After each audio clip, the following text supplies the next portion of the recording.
And not as cold? I- Do you guys? The too cold? Yes. Not with my breath. Too cold for Judy? No chili? Yes, please. And not as cold. It is. I didn't wear a jacket. I haven't. Okay, so if I I'm close. not. Thank you. Well, it actually has nothing to do with YouTube. Okay. Bear with me if you are You ready? out there streaming. I'm going to try to figure out why the video that is being cast to you is not the. It's not what it's supposed to be. Let's see here.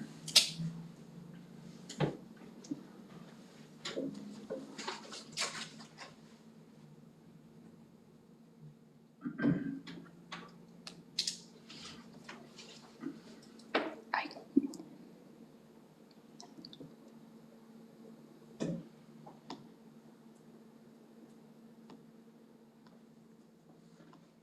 There. It'll take a second, but it should correct itself. Okay. Okay, it's 6 o'clock. We'll go ahead and get started this evening for the North Township Advisory Board meeting for Monday, October 20th, 2025. First item on the agenda this evening is the approval of the October 6th, 2025 minutes. Copy has been previously provided to the members. There's also a copy on the back table for the public. Were there any additions or corrections that were noted? Not noted? Not I noted? moved, accept the minutes as printed. Okay, a motion and a second to approve. All in favor say aye. Aye. Opposed, same sign, 3-0. Did Judy She second? did. Okay, thank you. All right, next item is the 2026 budget adoption. So we previously had our budget hearing on October 6th. I have a copy there for each of you of the resolution to adopt that, as well as the copy at the top of the table would be the one that is there for your signature. It shows the rainy day fund is budgeted at $0. The general at $134,200 is the adopted budget. And the levy that we would anticipate to collect would be $80,000 with the tax rate of 0.0394. The township assistance is budgeted at $25,000 with a tax levy. We should anticipate to collect $12,000 at 0.0059 for a rate. The special fire territory general is budgeted at $817,200. With the tax levy, we would actually anticipate to collect $854,328 at the 0.3574 tax rate. And the equipment replacement fund, we've budgeted $0, but we do have a line item on there in case we would need to do an appropriation next year. With a tax levy of 0.0333, that's a set standard rate, not something that we adjust, that we would anticipate to collect $79,600. So the adopted tax rate would be 0.4360. Okay. Is there any questions or comments from the board? No change from the last meeting, obviously. No. No, the one fluctuation that we did see on there is the general levy with the maximum levy growth quotient. That number did go up from 2025 to the proposed 2026. So the fire levy that we discussed is the fire levy that we are proposing to adopt here. But the general fund levy has increased slightly from 25 to 26. So thank you very much for your responses to my questions. No problem. I appreciate that. I guess what I'm wondering is, for example, on the township assistance thing, just to follow up on that. How much will they let us build that up if, over the years. So I'm curious why you think that that's going to build up. If we're, My impression is that we haven't been spending that much every year. Is that wrong? so we have not been spending what we have actually been budgeting, but with the 25, I can tell you we don't have $25,000 sitting in the fund right now Okay. for us to get our $25,000 proposed budget amount passed. So we have to create a levy in order to pass that, but even in establishing a levy, we shouldn't anticipate to collect more than $12,000 annually. So we may see that increase some over time, but we will also have things like record books and things like that that also come out of that line item, and those costs just continue to increase. So I don't think that it would be years before we would see that build to a place that we actually could then say, let's just do away with the levy and we can then allow the fund to deplete again, and then reestablish the levy in future once that's depleted again and start building it back up. So did I hear you say that the budget number is like 25?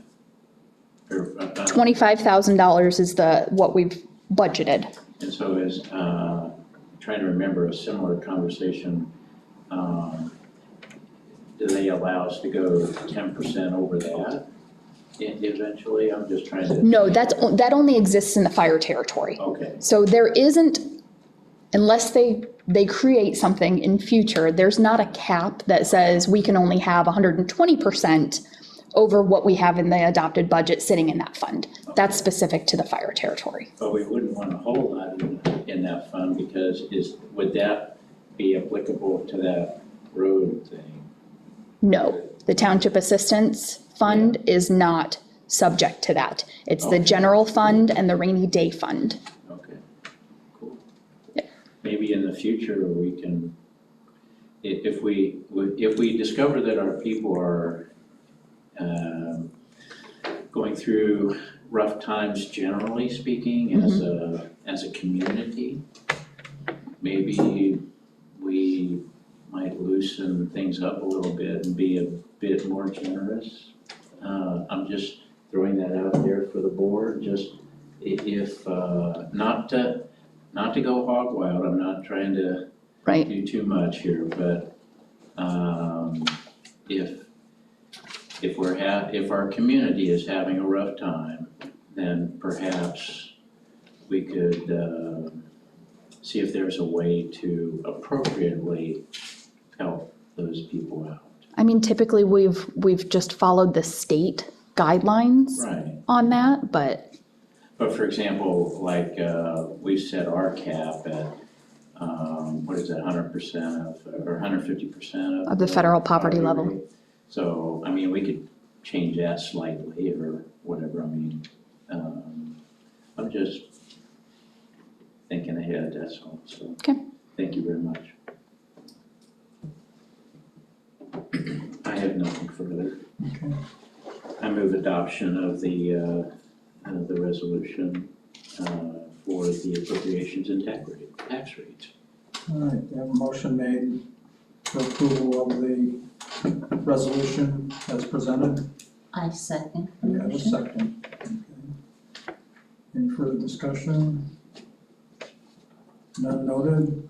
All those in favor say aye. Opposed, same sign. Okay, that passes and sign this, I guess. thank you.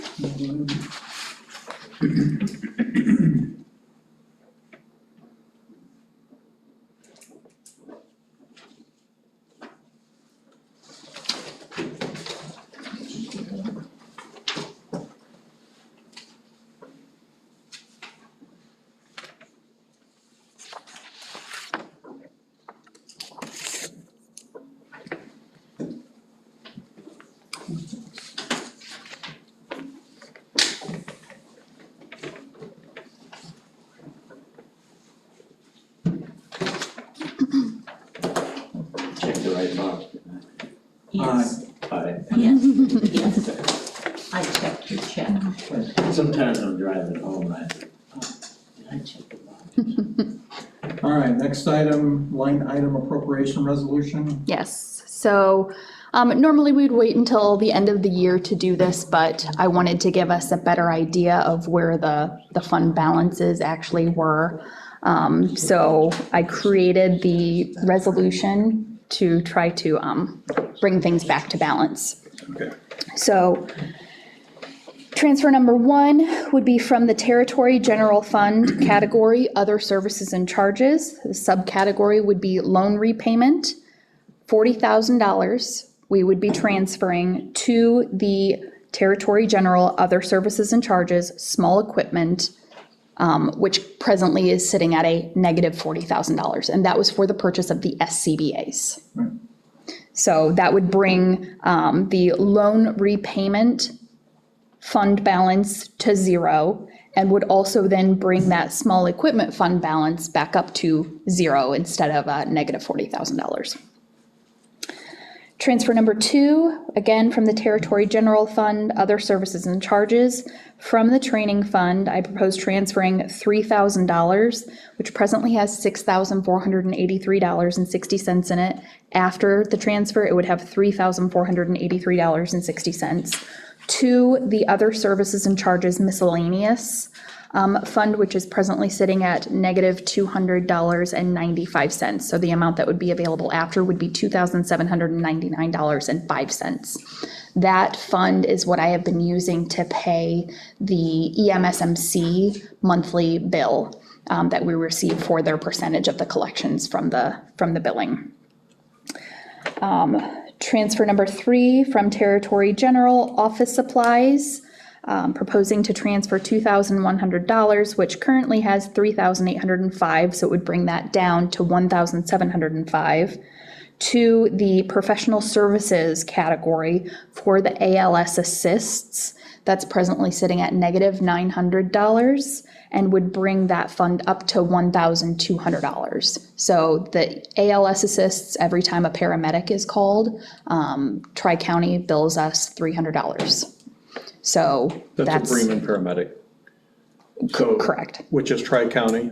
So if we go to South Bend or go to Memorial and we call a South Bend paramedic, they do not bill us. They bill the patient for that service. So the $1,200, there is a chance at the end of the year we would have to do an additional line item appropriation, because that $1,200 accounts for if we have four more ALS assists before the end of the year. We may very well have more than that. We had one today, so. Okay, so 3 more.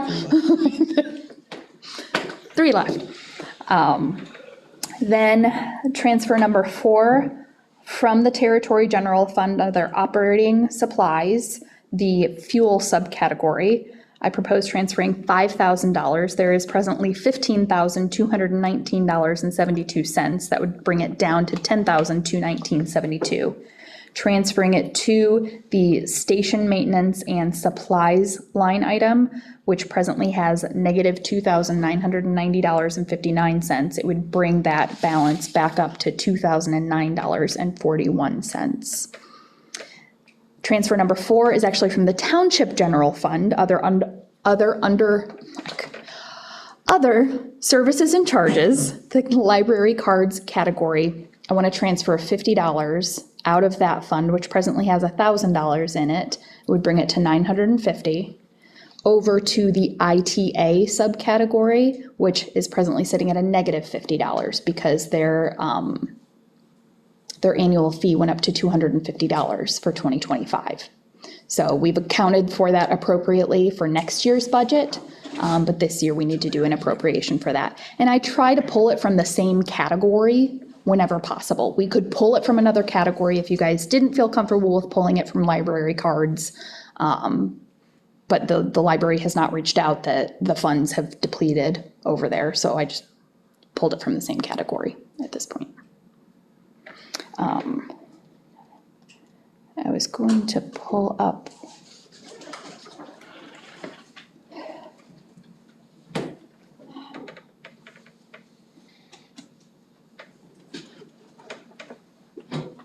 the station.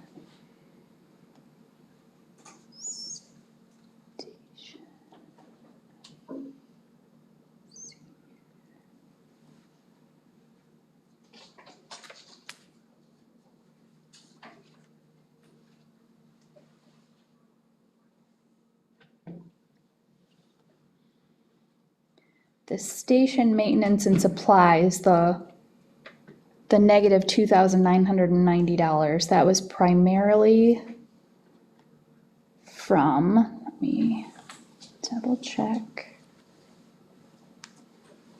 That's for the electrical work from Banner.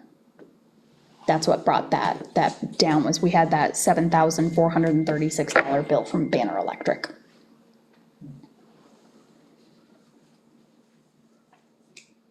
Any questions about any of that?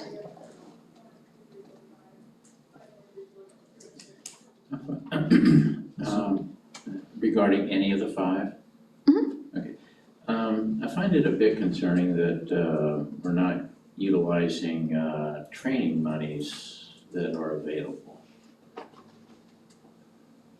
Well, we used some training funds for this projector and the board. Right? We went to classes that were district funded that we didn't have to pay for. We had one EMT class We had earlier one in the EMT year. class. We're expecting a couple more EMT classes this fall. The tables, Huh? the tables. We did buy 5 new eight new tables, plastic ones were in here, because we're hosting some trainings in here. Do those, I wish that I had firefighters begging me to go to class. A lot of the classes are district funded, other than the EMS classes. And the district is close enough that we don't have any lodging or any per diem costs that go with that, so. So like all of the driver courses that you've been going Yep. to recently, there haven't been any costs for that. We do have some coming up, there's gonna be costs for. Yes. Yes, would that be something that more specifically, the full-time and or part-time individuals would be willing to take a paid day off to do that? Could we include that? I'm just wondering if there's a way to entice that people to do that, and I'm just throwing that out as an idea. So next year, there's some stuff coming up, EMS conference, stuff like that. FDIC, some classes like that potentially could do that. This year, it was too late to get into them conferences with starting when we did. But yeah, I mean, it's always a possibility for that. Plus with us doing our instructor stuff here, so the more we can keep in-house, the lower we can keep that and use it to utilize for paying for the EMS classes and EMS training supplies. do we know what the cost for advanced EMT class Mine was $2,200. Ours is per gonna be person? 15 per person. So So Say that one more time. advanced EMT class, Chad paid for it It and, was $2,200. yeah, I didn't pay for 2,200, but all that was to of it. go Mark through. paid for part of it. That was to go through South Bend. We're gonna have one here locally that's going to begin at the beginning of next year, and the cost for that per person would be $1,500.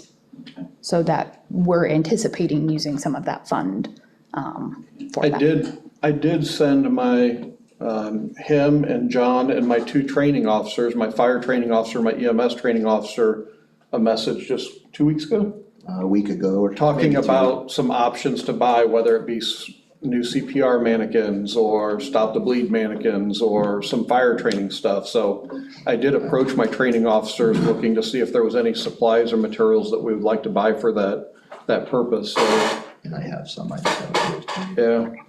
Somebody wants to go to Vegas? There is an EMS conference there, I mean, I'm not opposed. So, I appreciate you explaining that and thinking that through. I mean, if, for example, if you're having difficulty getting other people to go, then maybe, sending your trainers to a, Instructor class. either a conference or class or something like that, to really bolster up their creds, to be able to do what we want them to do. So I appreciate the conversation. I'm not hammering away at anything specific today, I'm just. I appreciate the support, because sometimes it's a little odd to go ask for money to go to a conference in Indianapolis and ask for a motel room.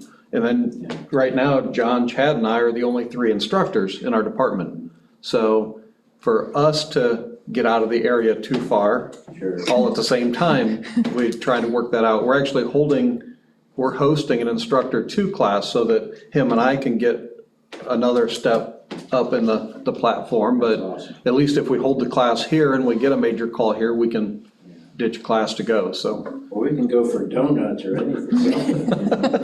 But, or maybe if you identify those 3 individuals as instructors, then maybe do a rotation. One goes to a conference 1 year, then another person in second year, or just, I just want you to know that I'm supportive of this category.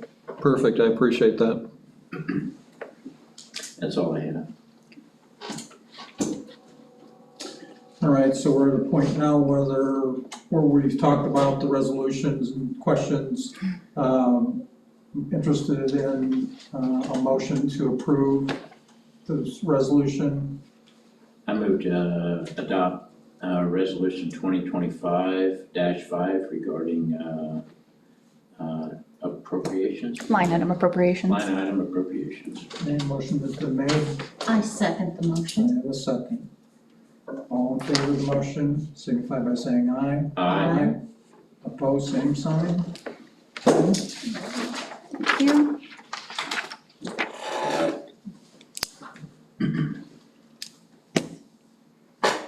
Oh, look at the next one.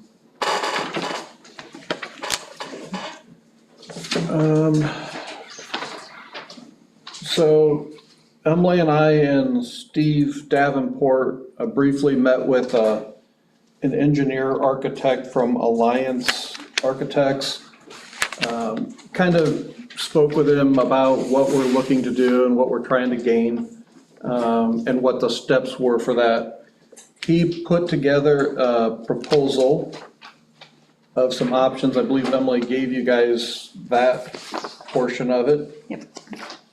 Basically, he would, over 30 to 40 hours in a planning process, put together like some renderings or some possible design plans that might look like what the building would end up as. So just very basic things of what the outline could be. I did email him today and got a reply pretty quickly, asking him about what the steps after that would be and what kind of a timeline and money-wise. And I guess just a heads up, so when he asked, I didn't know what kind of a number for a budget number to throw out. And so I said maybe $500,000, $500,000 expansion project between all of the remodeling, building and concrete. So his reply to me was, if the current proposal is approved, we would schedule some time to meet with key stakeholders in the project to determine all the needs and wants. From there, we would need a month or so to develop a space program and put together a few plan options for review and budgetary pricing. If we come up with something the fire department would like to move forward with, we'd provide another proposal to do construction drawings, bidding, construction administration. Knowing that you said your budget was approximately $500,000, we would have a design and engineering fee of approximately 7 to 9% of the construction cost. Fees can vary depending on complexity of the project, schedules, project size, number or level of design services, because they do everything from the ground all the way to interior decorating. After working with the fire department on the programming and the plan options, we should have a better feel for those variables to narrow down that fee range. Hope that was helpful. Don't hesitate to reach out with other questions. So I picked him from Google. So I looked for commercial design engineers and architects in the area, and that was the first one that came up, and that's who I called. Don't have a preference to them or anybody else, so I'm open to those options. He is a part owner in the company, was very personable and easy to talk to. Yeah. So he even took our blueprints and scanned them into a computer and sent them to me on a PDF for me, so So that we we have would have digital those. versions of the designs now. So that's kind of a dollar amount. I asked him what kind of a time frame we would look at, and he said that, you know, and if we were to decide to move on something, that they would break ground before the end of next year. And that's how fast the project could move along. So it's not something that's gonna take 3 years unless we want it to take 3 years. So I would think that no matter what we did, even if we did this first $5,000 portion and over the next 2 months, find out that there's a bunch of negative publicity towards this company or this gentleman, I would think that that would still be a beneficial portion to this plan. Or we can go to 2 or 3 other companies and look at those options.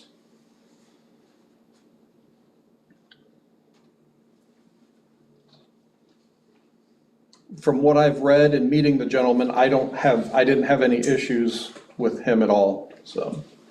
No, he took his time walking around, outside the building. We were concerned that, you know, would they even be able to find a tag for who built this originally? Because he said that that could tell us a lot of information. He looked around outside, found the tag, so we know who the original, or who the, Construction company? it wasn't the construction company, but like the kit, so to speak, for The manufacturer of the yeah, building. of the building. So, Steel building. Yeah, so, I mean, they do, I had looked them up after the fact. They've got an A+ rating on the Better Business Bureau. So, I mean, there aren't any concerns there with the company itself. he said they've never done a fire station, but they've done a lot of commercial buildings, buildings. schools, things like that. So, Well, we were already talking about $50,000 for detailed plans and everything like that. I see this as a great first step, just to get our foot moving forward, you know? Right. So, and not that this is necessarily a selling point, but if we spent $5,000 and decided that we didn't want to do anything, then that's great, then we know that. If we decided after getting those design plans, okay, we think we're ready to move forward with the next step, $500,000, 9% of that is $45,000. That's under our line item that we've got there for the year.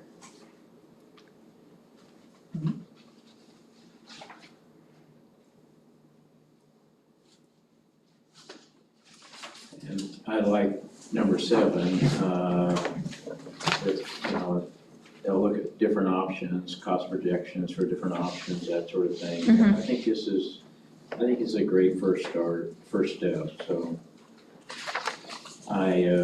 Do you need a motion? You'd like a motion? Prefer one. I move that we move forward with this proposal and with Alliance Architects and see where it leads us. Motion's been made to move forward with a preliminary study from Alliance Architects on the building and possible living quarters. I'll look for a second. I second. We have a second. Any further discussion? I will only just add that, you know, my hope is, A, that the cost of the township will be less than 500, whether that be with considering various options or the grant and everything that we've already talked about, that we need to have plans before we can do that. I understand that, so I'm just wanted to make sure that we understand we're aiming for much less costs to the township for this building. Thank you. Motion been made and seconded. All in favor of the motion, signify by saying aye. Aye. Opposed, same sign. Okay. Passes 3-0. Thank you. Okay. Not that we need to act on any of this today, but we do have the proposed contract from the library for 2026. They always send it out a little early for us to designate what we anticipate providing to the library. My hope is to wait until a little closer to the end of the year to see where our balance is at with them before we designate how much we're going to send of the $4,000 budget. And then obviously next year, if we opt to change what we're doing for the library cards, then the contract would look different going into 2027. But I wanted to get that to you ahead of time. Did you notice any, so you didn't notice any There are no changes. changes here, whatever? Nope.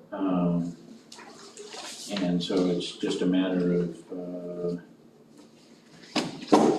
do we need to fill in the blank there at the bottom? We will, but that's what I'm waiting until we get closer to the end of the year, so we know what our running balance is. Then we just fund the difference. Yep. So it wouldn't just be 50%? On page 1, Yeah. what we fill in there is how much we're sending to the library. Ah, okay. So like in 2025, we sent them $3,000 because we were sitting on a decent running balance. So that's what that number will be. And so you probably already just said this, but so as we get closer to the end of the year, you have a better idea of what that number will be. Correct. Okay. Thank you. Yep. I believe I have a meeting with the state of Indiana on Friday about the perf. Like everything's in place and ready to go, and we'll be able to backdate to September 1st our contributions for it. But getting up and running on the website, it looks like a foreign language. So I'm supposed to be having a meeting with them to hopefully get all of that coordinated. It's not a terribly user-friendly system, let's just say that. So my hope is that that will all get ironed out, but regardless, we will be able to backdate that to the start of our perf, which was September 1st. So don't worry, Chad. Everything is set up on base, which is the HSA, so that's all up and running right now. Tony is the only employee who is eligible for an HSA contribution because he has an HSA eligible plan. So his HSA contributions from the township will begin on Friday with the most recent payroll. We are fully funding that through the end of the year, as we had discussed. So I've already let him know your contributions that you will see from now through the end of the year will look quite large to get it fully funded. Don't expect that to continue next year. It will back off because we will have an entire year to fully fund an HSA. So he's going to be getting his debit card within, I would say, they said about a week ago. So any day now he should get that. So that way, once the money is in there, he can start using it. Let's see here. Today we are sitting at, well, Chad gave me several POs today, so before cutting checks on those, we're at 39% of the fire budget. But I do expect that will change with some of the updates that the fire department has for us. I don't know where the chief went. But I got it, Okay. I think. Okay, so I think that is all that I have at this point, so I'll let Chad lead off. We'll start with the ProCare. I was told you guys may have some questions about that, so I printed off a copy of the email he sent me, plus the page he sent me that described what it was for our existing equipment.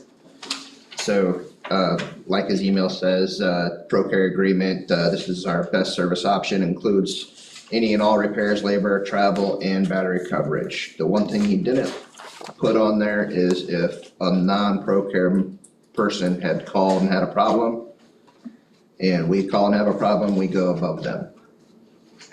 Yeah, one more thing. So say a person that does not have this contract calls them and needs service, and we have this contract, And we we get need pushed. service, we get pushed in front of that person, we have priority. so. Gotcha. So this is for The current the current equipment that, our older equipment that is on there, but that is currently not under any kind of a Correct. service contract It's any all needing longer. serviced. And that price was $1636.95 for a 3-year contract. I did confirm with him earlier today, if you wanted to, you can pay that annually. Break it out and pay an annual fee if you wanted to do that as well, just throwing that out there. Just confirming it in case anybody had that question. How much was that again? $16,036.95. There should be, you gave me I a didn't copy. give that. Oh, okay, I have that, copies of these. unfortunately. I just. No, you're fine, I figured you did. I'm sorry, Jeez, Chad. my bad.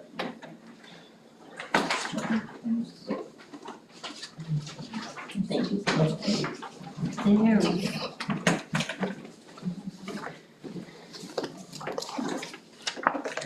And then we're still, I'll just go first before I talk about this one. So my preference would be to just pay it all at one time. And I think I gave you the whole And studying contract it. that needs signed. if Yeah. you wanna do that. Yeah, you did.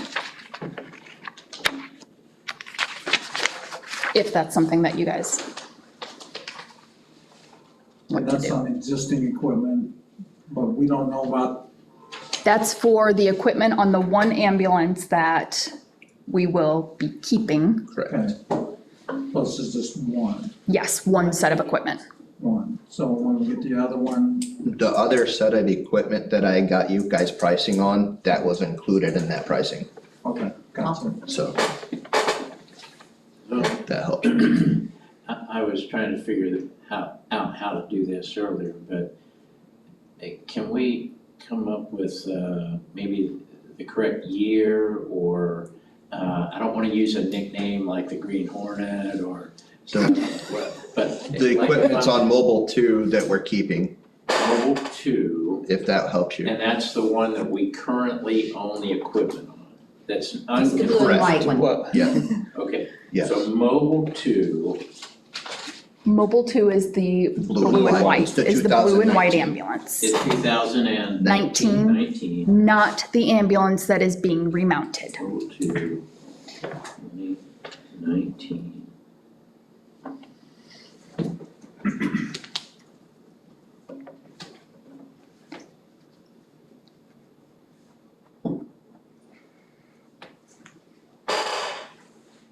This chair's loud.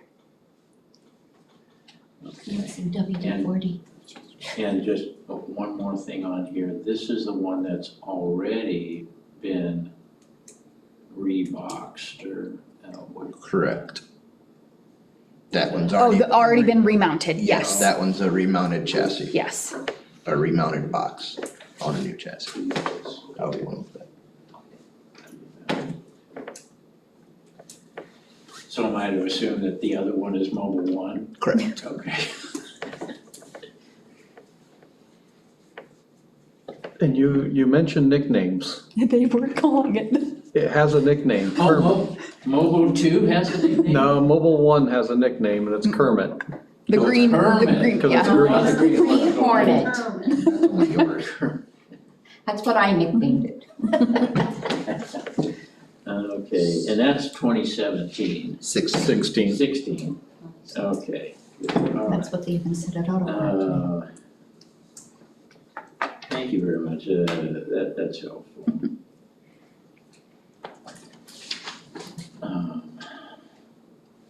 And so this is Do you wanna explain to them like what this does? mobile. The program. Yeah, like is it, it's on the heart monitor and it's on the cot? So if you don't understand that all the services would be for the cot, the load system, and the life pack, which is the heart monitor. That covers all three of them pieces of equipment. Parts, what did it say, parts? Parts, This is our labor. best option includes any and all repairs, labor, travel, and battery coverages. So if we have batteries that are going bad, we get new batteries. And preventive maintenance. And the preventative maintenance on them, so, which they normally schedule that once or, I'd have to remember, look at it again, I think it's once a year. once a year on the cot and the load system, and depending on if any major updates come out, potentially twice a year on the life pack. So, not worried about that. Yeah, just to clarify, this Yes, sir. isn't like, trying to fix this stuff isn't like changing out the pads on my brakes at home. No, unfortunately, it's not. I move that we authorize this, payment. Have a motion to accept the bid for Stryker for 3-year maintenance of mobile tools equipment. Look for a second on that motion. I second the motion. Okay, the motion would indicate there would be $16,036.95 for a 3-year period. All in favor of that motion, signify by saying aye. Aye. Pose same sign. Presumably you're okay with me signing the contract for them to do that. You don't have that, it's just on the backside of my invoice. It's authorized, print name, signature, and that's it. Okay.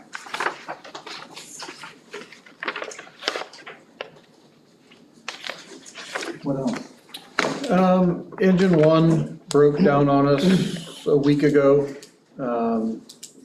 Ended up being an EGR cooler, part of the exhaust gas cooling system that's on top of the motor. We had to have it towed down, had their service truck come and look, make sure that it was either safe to drive or not safe, and was not safe to drive without doing more damage. So Reichert and Nepp towed it to Watkins, who does our normal services anyway, and repaired it. The Watkins bill was $7,400 and change. I don't have a bill for the towing yet, if we even get one from Mr. Reichert. But it is put back together and back in service, and we've pumped it and done some training with it, so it should be good to go hopefully now. So this is the 2012 stuff and The first out engine. The other thing, the status on the hiring process, I've got physical agility tests scheduled for the 28th of this month with the applicants.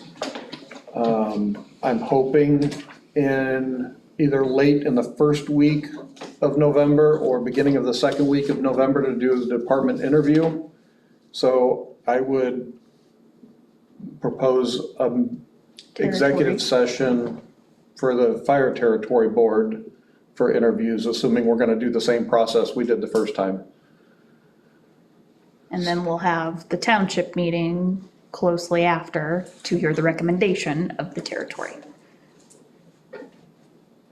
So I'm not sure what everybody's schedule looks like, if you wanna try and squeeze that in before Thanksgiving.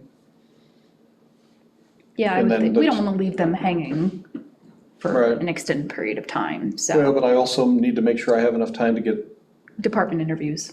criminal histories and Oh, stuff and that stuff done done, yeah. of the ones that I'm going to move on to the territory interview. So we'll wait to hear, Um, get that back, or should we go ahead and set a meeting and? I would say that we probably need to email the territory members, the territory board members to start scheduling that meeting, or at least plan it. November 10th, It works for me. potentially? That was not the day, was it? Is that the day you were asking about today? No. Okay. And actually, that's, Would that be enough time for you, or not? I know that might be cutting it a little close. that's probably cutting it a little closer than I prefer. What, like, you want me to look at the next week? Yeah. Or, okay, so we would probably then look at Monday, November 17th for the two gentlemen who are on the territory board.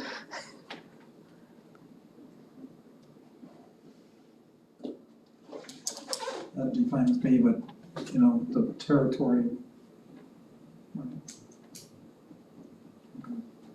So I'll shoot out an email just to verify that with the other three members and And then we would probably either have a township meeting on possibly Wednesday, the 19th, since the week of Thanksgiving is the following week, and I don't know if any of you are going out of town for that week. Steve's going out of town that week. But we would, I believe I would have access to join the meeting online. Okay. I mean, either or for me, doesn't, if you guys are free on Wednesday, the 19th, that's, I would be free on, I don't know if I'll be here on the 24th. okay. 19th sounds good.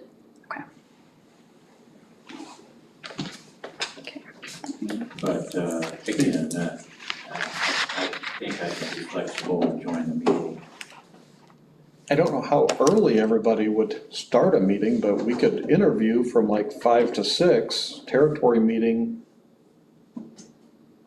If there wasn't other items on the agenda, Well, but there might be, because then we have the executive session and then we have to have the territory meeting. board meeting. And then to follow that up with a township meeting is just, Okay. it's a bit, I'm already gonna be free.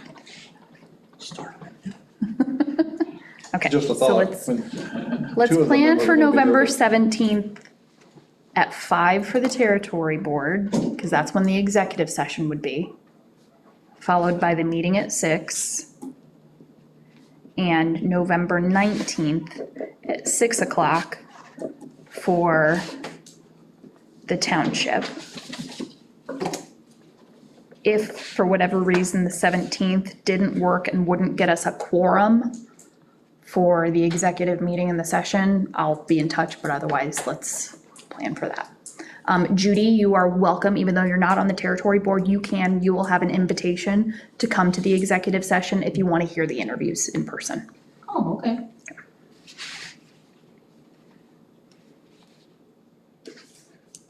So, just to clarify, did I hear you say that there would be a township executive session also? No, the township will just have a public meeting on Yes, the okay. 19th. So just at 6 o'clock on that? Yes.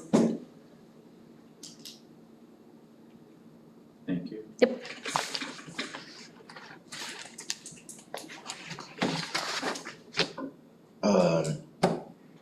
Mobile one went in for service today.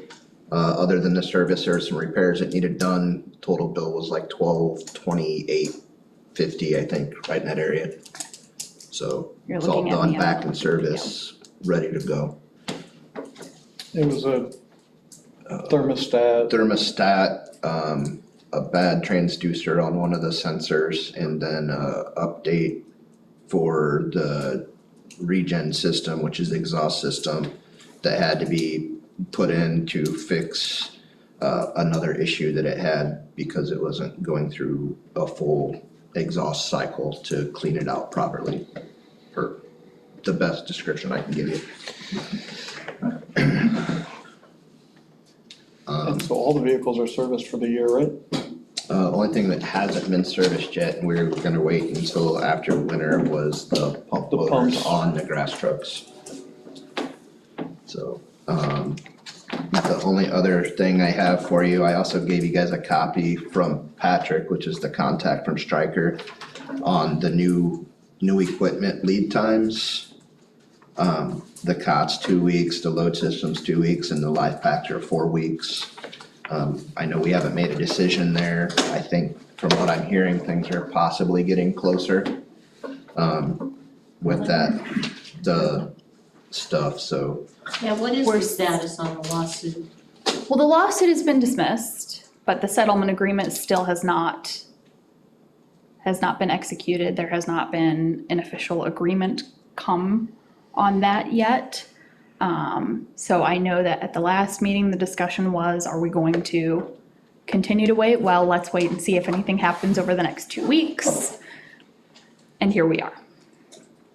So, yeah, so possibly if you wait, you might save more than 35,000 based on the offer that you guys were intending to make, what's the total Or bill you can say, we're not gonna do that, and we're gonna buy new. Hold, I'm sorry. for the new equipment? What was that cost gonna be? The new equipment It was a new- total is 140,510.01.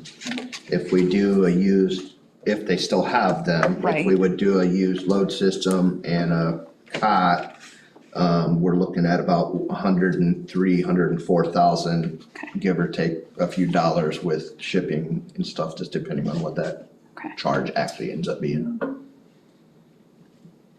John did tell me Sunday at our fire department meeting that he was going to talk to the radio people about scheduling getting the radio removed out of the ambulance. So apparently he feels that it's getting close. So we'll have to purchase a new radio to put in there, which I have budgeted money for communications to cover that. So, So I have mixed feelings. Because of course, we wanna save money where we can save money. But we could also make the offer and have it declined, and then we're still right back where we were, possibly with a longer lead time now, So what's- and losing the equipment. So what's the risk of doing that? Calling up and saying, hey, this is what we would be willing to offer for the used equipment. Is that something that you would entertain? Yea or nay, and then we know. And we have a meeting coming up on November, we know that we would have to pull the trigger at that point in time. Do we If wanna not pull soon. the trigger then? so you're saying go ahead and make them an offer before the settlement agreement's done? They might indicate whether they plan on keeping it or turn around and selling it for whatever they can, but, I don't know. Our attorney did advise that it would probably be best not coming from me, Oh, which I know I had relayed to you, Steve, so. I can call and talk to either the board chair or the trustee and just say, hey, this is what we're thinking. Do you have any anticipation in selling that equipment? Okay. And if they say yes, give the offer that he was indicated and then that we agreed upon, and then if not, then we know that's not an option, so. I'll call. I'm afraid we're gonna come up to the end of the year and, I'm afraid we're gonna come up to them wanting that equipment off the ambulance and us not having right, a replacement if needed. so that would just, whether they would say, hey, we would like a little lead time if this is coming down the pike, and we would like to know if it's possible to purchase it, and if not, we're gonna have to order some. Right. So that also lets them know that we're not gonna purchase it, so unless, they indicate, so. Okay. Okay. and let the November meeting be our trigger? So we would, if they say no, we're not interested, then we have the territory meeting coming up first. Yeah. Where we would be able to address it with the territory, and then it would come to the township. Would it be fair to say that, if they take all the equipment that they believe is theirs, identified as theirs, and we don't contest that, that we're gonna need to replace more than just the cot, load, and the light pack? Yes, I've already given Correct. you guys them numbers back a couple meetings ago. Yeah. Six, But that would In the vicinity of include the 6,000? radio. Huh? was it in the vicinity of No. 6,000? Oh, I don't remember, I was thinking it was roughly $8,000, I don't have Okay. the figures in front of me. For just the medical supplies, Just the but then the medical radios supplies. are going to be, Yeah. yeah, 10 10 to or $11,000 $11,000 to get a radio installed. Because it takes either one radio that will do dual band, which is 800 megahertz and VHF, because the iHern, which is what we talk to the hospitals on, is still the old VHF system. but dispatch and everybody else and all the mutual aid departments are on the 100 system. So it basically takes a radio that will do both. But the offer is for the cot and load system and heart monitor. So the other expenses will be coming down the pike So regardless. they're not saying, or we don't believe that they're saying that they own the radio. Yes. Yes, The ambulance service purchased those radios. And so the settlement part of the agreement. settlement agreement is for one of those radios. Yeah. So, Question, is the old equipment worth keeping versus going new? Well, it's be the exact same year and model was purchased at the same time as the equipment that we have on the other ambulance. So it would be the exact same. So I can't say that it's not worth keeping if I'm saying the other set is worth keeping. That doesn't work, so. And with the ProCare, that warranty system, which is expensive, but that maintains that equipment, so, They no longer make the cot, yeah. and it's, I mean, it's not an extensively long-term solution. That's the reality of it, but it is also the lower cost option at present.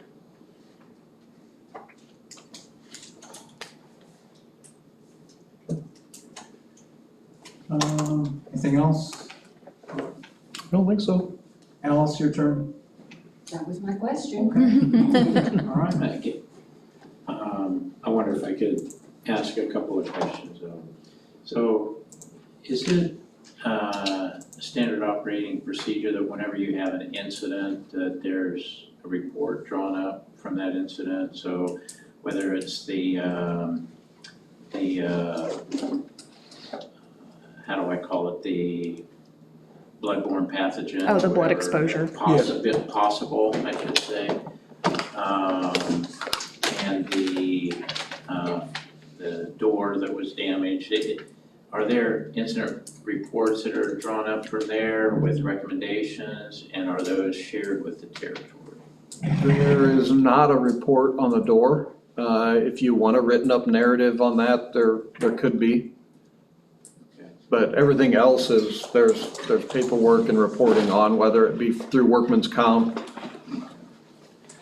And so what I'm familiar with is that whenever there are incident reports that come out of past employers, then there's always consideration of whether or not we need to change a policy or whether the policies were working. This is just an aberration, or do we need to do something different to help prevent these things in the future? If not, okay, but there's at least that looking at that. A review of it. Yeah, So we don't really have a written policy on what that review looks like. I definitely had the discussion with the gentleman that was operating the apparatus that day. The bloodborne, or the blood exposure, I don't believe there was any breach of policies. That was just the unfortunate nature of the scene we were in. right. And I'm sure that an incident, an incident report is anything out of the ordinary, right? So that would be something that doesn't happen hopefully very often. And so if I could request, I'm not making a motion or anything, if I could just request that in your report to the fire territory that you share with them even just a summary of the report and conclusions, and so that there's it involves that second set of eyes, if you would. And if we need to make a change in policy, then we do that. If not, does that sound okay? Yeah, but a conclusion I can explain what happens, but I can't really explain what I did or what I talked to the firefighter about, that would be an executive session thing if, Oh, yeah, right, yeah. so. Um, So it's kind of an odd scenario here because the policy is our department SOPs or SOGs and our bylaws, which aren't necessarily governed by the fire territory or the township. Those are governed by and created by us as firefighters. And so I guess he was working part-time that day, so there would be an employment policy that could be looked at, but it wouldn't have anything to do with apparatus operation. So it's kind of a gray area, but I can for sure do some kind of report if you'd like to present to the territory board. All I can do is give you what I see and what he told me because nobody else was out there when it happened, so. I mean, I can tell you that the audit with VFIS that we had is 90% driving policies and procedures and things. So there are some of those policies and procedures in place. It's just Absolutely. what to do with them when an accident happens. And the blood exposure, I mean, there's Yeah, really not that- much to summarize there. In my opinion, that shouldn't have even been discussed in a public meeting. That should have been, there was a workman's comp claim sent to you guys in an email and not been mentioned in a public period. That's just my opinion, so. Well, maybe, No, yeah, no names were mentioned. since you're gonna have an executive session, the territory in the near future, maybe an executive session could be where you present. And again, you're not disclosing identities or stuff like that, or just, maybe you could share something in that, just an idea. I don't know if we're not talking about the employee disciplinary, it probably wouldn't The fall executive, within. yeah, the executive session wouldn't qualify for that. It has to be a disciplinary measure. Or an employee issue Or an of some yeah. kind, or a lawsuit, or. So just to summarize what happened wouldn't really qualify, I believe, for an executive session. I guess what I would suggest is that when there is an incident, there should be some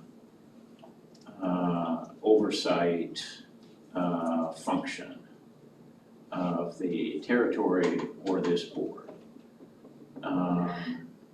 So can I interject really quickly? Sure. The way that the interlocal is currently set up is that the first line of that falls to the fire chief.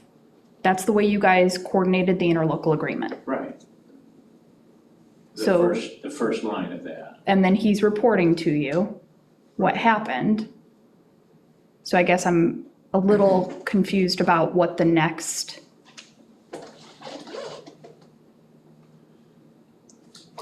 what it is over and above him coming to you and saying this happened, this is what you'd like to see that next step be. Let me think about it a little bit more. I'm thinking this, that if it went to workman's comp and there was a serious issue, OSHA would be knocking on our door. Might not be right, but, It's reported to the state. right. So Right. it's been reported to higher levels, Yeah, and I'm sure that they review. the blood exposure has been reported, the door incident doesn't go anywhere, Yeah. Right, so, that's a property yeah, issue, I think. yeah.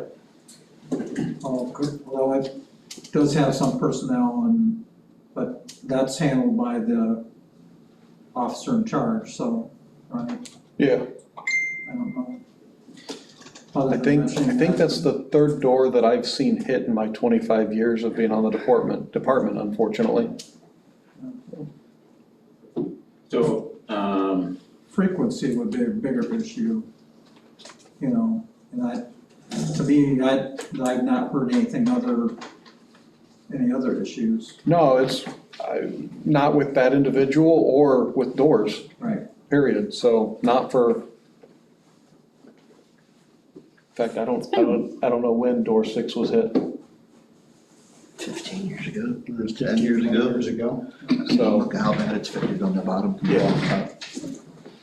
I'll tell you. But yeah, if there's something else that I can do or provide for you, by all means, shoot me an email or give me a phone call or. So the last thing is, thank you for sending out the fire contract. I just wanted to share a couple thoughts. I don't want to take up a lot of time on this. Yeah, that's fine. I honestly hadn't gotten to Yeah, we haven't. reviewing it. I read through it, but.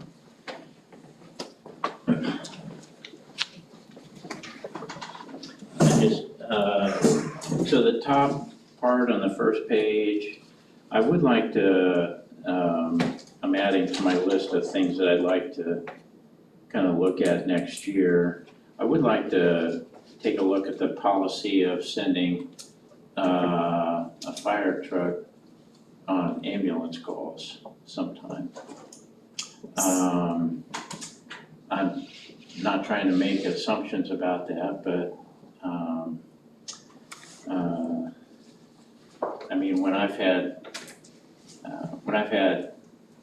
an ambulance respond to me outside of this vicinity, there was only 2 people that responded. So I'd like to take a look at that. So, Can I interject? sure. You have to remember that these 2 people could be 2 female or whatever. You have to remember that that person that they're going to try to help could very possibly be 500 pounds. Sure. Now, whether it's a male or a female, you're expecting them to lift that person up. Sure. And that's not, you're asking for problems there because they could get hurt in the process of this. So try to remember that we are not the only place that sends a fire truck when there's an ambulance involved. But you've got to remember, people either may fall downstairs, may be trapped or whatever. You sometimes need that extra help. So just a thought. Yeah. And I'm not trying to, So I know in the past, we had some issues with workman's comp claims way before your time Right. because of 2 people trying to load heavier individuals, and we have blown knees, blown backs, hernias, different issues that, and at that point in time, I think is when they started trying to assist if possible on some of those runs. So, and just sort of in follow-up on that, from the patient care perspective, think of it this way. First off, when somebody is just completely immobilized, it doesn't matter if they're only 200 pounds. It is extremely difficult to lift somebody. So if you only have the ambulance personnel responding, 2 people get on scene, and they realized we cannot lift this person by ourselves. Well, now they have to ask for help. And now that person is laying there even longer, waiting for the fire department to show up. And they could be laying there in a compromising position, something uncomfortable, where they are exposed and they're humiliated, but they're waiting on additional personnel to arrive. Also, if it's CPR, if they're waiting and you're doing CPR, they need that extra help. I mean, I certainly see that there could be instances where for these specific calls, automatically the fire department is going to respond with the ambulance service. But that's also asking quite a bit of dispatch. And I'll just say that. So do you think we're running out too many vehicles on calls, or? I think it's worthy of review. I'm not advocating for a change right now. Suggesting that we review, look at what other departments are doing, see, try to see if we can make sure that our policies align with Can I best interject again? practices. I don't think tonight's the night. Okay, I was just gonna say, with me doing ride time with South Bend, Steve, South Bend Fire sends an engine or a ladder truck on every medical call. Same with Mishawaka. I'm just throwing that out there. Just something great to think about.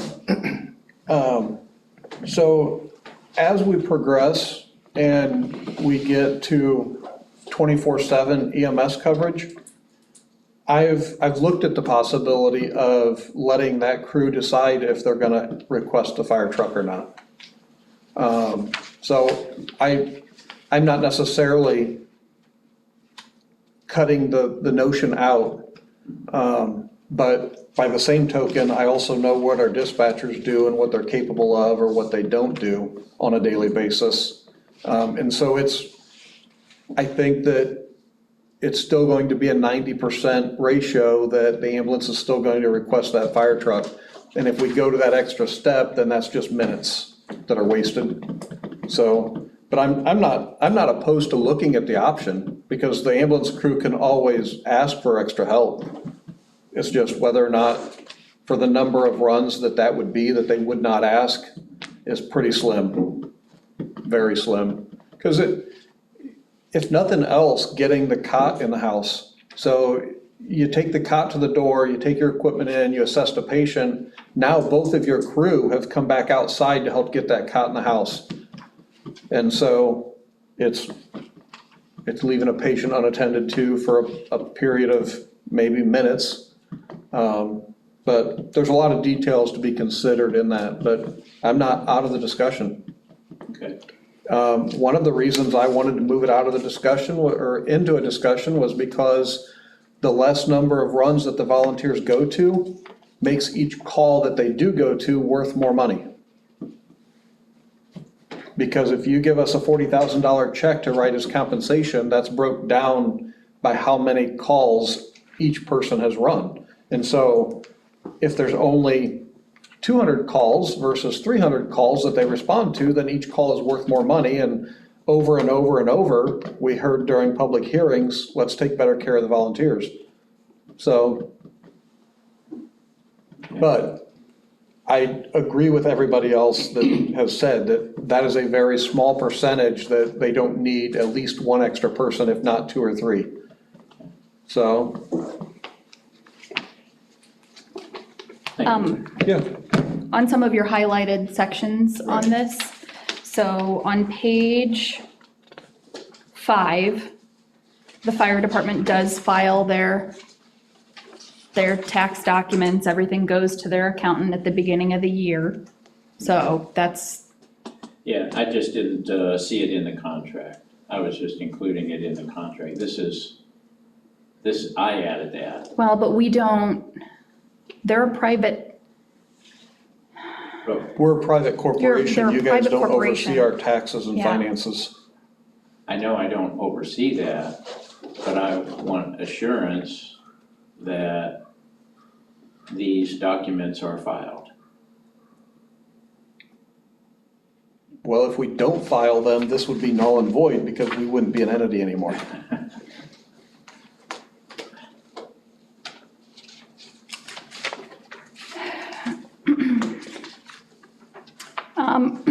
on page 7, the fire department is insured and North Township is an additional insured.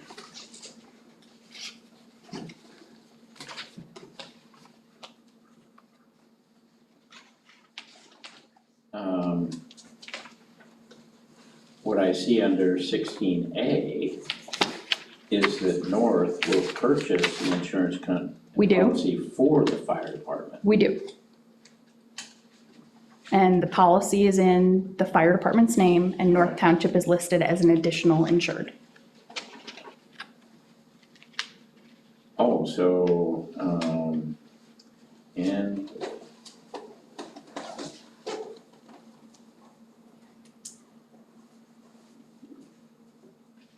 I guess that answers one of the other questions. On page 8 is the last phrase specific enough to be included. This was something drafted by an attorney, so I would certainly think so. unreasonably withheld just seems pretty vague to me.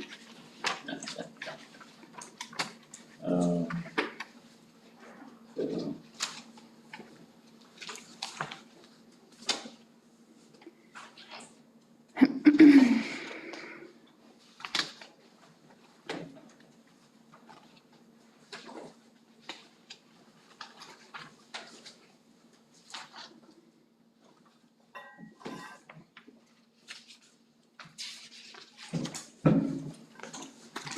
well, regarding the not-for-profit status, what the IRS Form 990 is available for public, for the public to look at, on the IRS website. Right. So, I don't know about the Indiana MP20R. I just discovered that today. So it's not like those reports are, I mean, those are public, the 990 is a public document. I guess I don't understand the hesitation for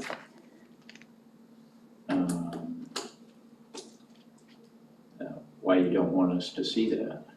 If it's If it's public, public, you can see it. Yeah, I'm just It has saying, Yeah, nothing to it's- do with from my perspective, it's just the oversight.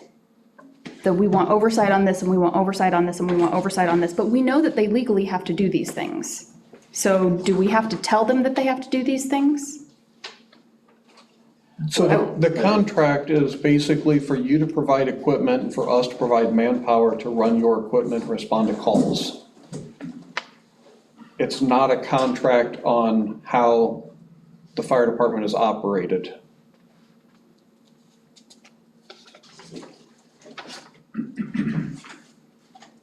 So is it the finances that you want to see in the fire department? Is that what you want to see?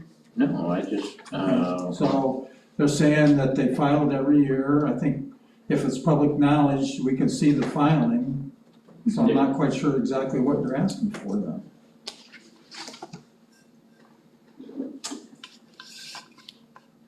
I'm not sure that if I remember looking at the 990s before, there are exceptions to having to do that on an annual basis. And For the nonprofit to do that on an annual basis? yeah, I don't know that all nonprofits have to do that on an annual basis. Do you file yours annually?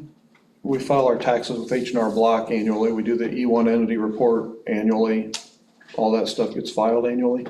Now, usually it's 6 months late Late. because H&R Block is very slow at producing documents, but they also file for the They file extension for of the time extensions. period, so. So, just to make sure I understand what you said, you say you file the Tax returns. tax return every year, but that's not the same as the 990. We do whatever our accountant tells us we have to do.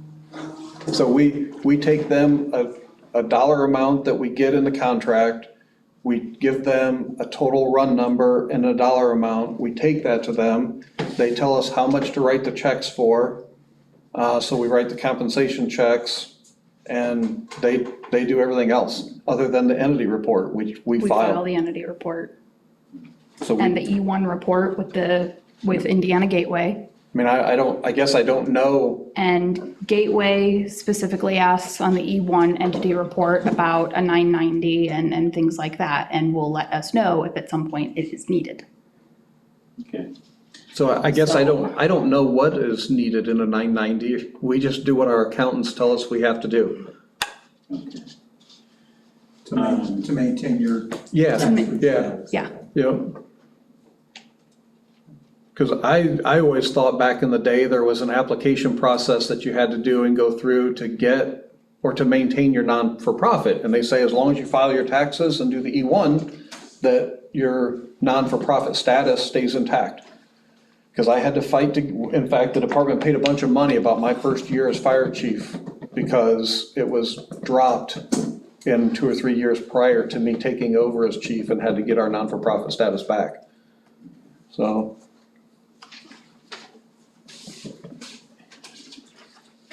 I mean, I don't hide anything, it's just one more step that we have to do or make sure that I'm satisfied that. But if the township wanted to enforce the 990 specifically has to be filled out every year, I believe that is something that the township would have to consider footing the bill for their accountant to prepare. Because if it's not something that's actually necessary, but we want to require them to do, but we want them to foot the bill for when they're a nonprofit, that just seems in bad taste. And page 2, question, or number 2, you highlighted work in conjunction with North Township, LaPaz Fire Territory, and augment employees hired by the township. I guess, was there a question with that, or? That's language heaves. Yeah, that's same as on the first page. Those phrases are all the same. The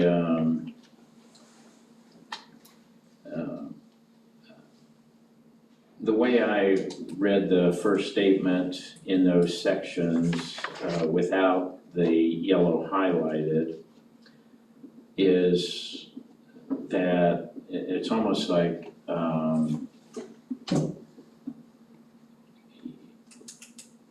the volunteer fire department is providing fire protection emergency services. But now we have a fire territory and we have employees. And I would like, I mean, I'm just throwing out stuff because we're just trying to look at it ahead of time, right? I'm just wanting to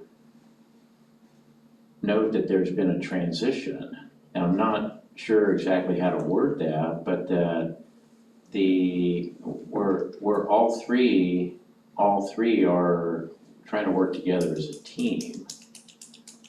And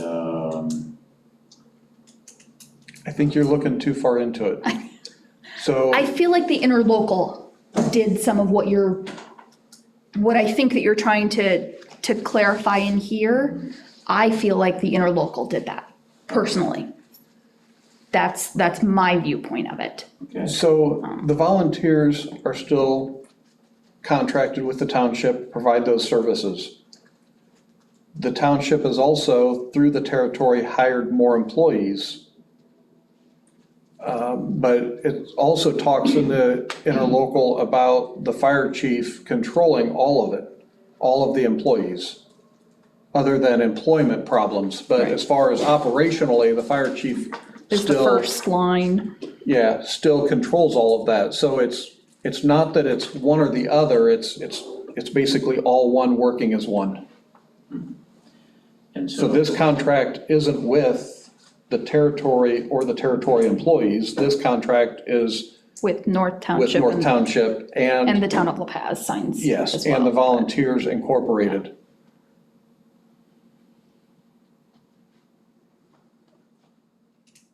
I'll think about that. Thank you very much. And this was, I guess, it could always be reviewed by an attorney if you wanted to pay for it, because this was done prior to the territory happening. Well, the updated version was post-territory. Was it? Yes. Thank you. Okay. I mean, it was signed before the territory took place, but. But we updated the contract to reflect Okay. territory, so. I'll entertain a motion to adjourn. So moved. Second. Moved and seconded, all in favor say aye. Aye. Pose same sign. At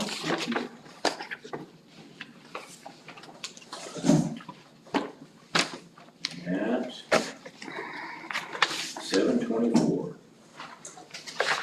Will you reach out to the engineer